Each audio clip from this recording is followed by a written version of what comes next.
Summer's gone, I'm latching on. Don't even know your name, but you're still in my head.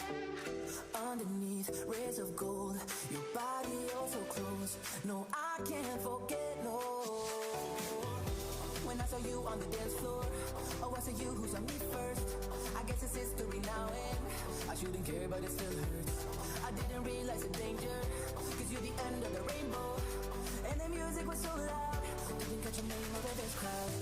Girl, you should wear a name tag, cause all I wanna do is to know your name. Girl, you should wear a name. Hi everyone, welcome to Good Morning Toowoomba with Ben Apsey and Daryl Nicholson missing in action this morning. Really short episode from us today. There's not really much happening in the world of Toowoomba politics or what the goings on of Toowoomba. Everyone's still sort of starting to get back into things, being the new year. Today's 20th of January. Where has January gone? It's certainly been a very quick start to the year. Top of 24 degrees today and a 20% chance of rain, but I would say it would be drizzle at best if we do get any, maybe a storm in the afternoon. You never know with the Bureau of Meteorology these days. They just like to cover their bum as far as their weather predictions go. Really excited. This Saturday brings up the Triple J's Hottest 100 countdown, so that'll be on from midday on Saturday, and the Met on Saturday night. They're playing the top bangers from 8 p.m. through to 12 p.m. You can see the Kings of Kali, Tristan James and Costa Theodosis playing that set on Saturday night. I'm very much looking forward to that. And then on Tuesday they are having, for Australia Day next week, a Pies and Bolter Brewing Day. Very keen. I am a big fan of Bolter Brewing. Rental crisis in Toowoomba, very interesting. A lot of people struggling to find places to live. And they're saying, well, we need more rental accommodation. There's none of it. Prices are too high for a lot of people, given that a lot of people are out of work, and they're trying to work out how fixing that is. Well, the rental crisis has come about, and owning a unit myself, I can say that it sucks to be a renter. I can understand that, but in the position that I'm in, where I own the unit, it's quite a good position to be in, because the value of the property is now back to at least a little bit more than what we paid for it 6 years ago, because at the time there was a huge gluttony of unit developments going on, and there was this flood. There were all these units that were just empty. They were getting battle axe blocks left, right and centre, and council made the decision at that time to put restrictions on where people could and couldn't build units and battle axe block developments, which is a really sensible decision at the time. And now unfortunately we're up to that point where people don't have anywhere to rent because the builders have stopped building unit complexes and duplexes and that sort of thing. So go through someone, I mean, if you're in a position where you're renting and you're in a good job, renting isn't your only option. Go through someone like Rams and see if they can take into account your rental payments towards getting yourself a home loan. See if you can use that government grant to build a house or build a duplex. It's not the worst idea on earth.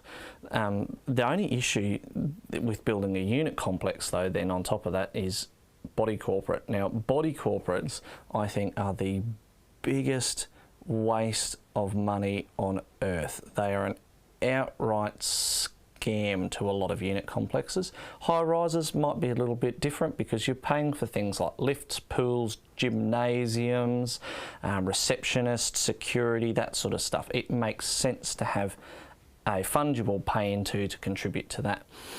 But for a unit complex of 3 units or 4 units, really all the body corporate does is pay your insurance. Surely there has to be an easier way of helping out smaller unit complexes with body corporates. Would be really good if someone could take care of that, or at least not charge an arm and a leg for it. But that's pretty much all that's going on in Toowoomba. Is the biggest thing is the rental crisis at the moment. Is that a lot of people are struggling to find places to live, and unfortunately that means that a lot of people are having to seek accommodation and housing in some of the smaller areas out of town, which means that they're away from family, away from the services that they need.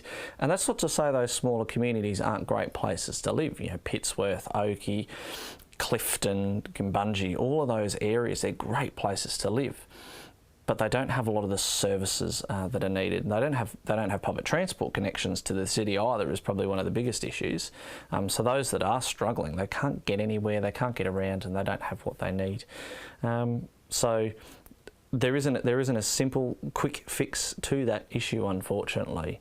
But we will see. We will see what council come up with. A couple of the councillors this week were debating about the need to do something about that, and really the solution to it is it's twofold. We need to allow more development. We need to open up land for developers to build duplexes, to build terrace housing in strips, a bit like they do in the UK. We need to be thinking outside the box, outside the this is the way it's been done for 100 years mentality that Toowoomba seems to have, because people in Toowoomba, I've noticed, don't like change, but they don't realise that change is inevitable.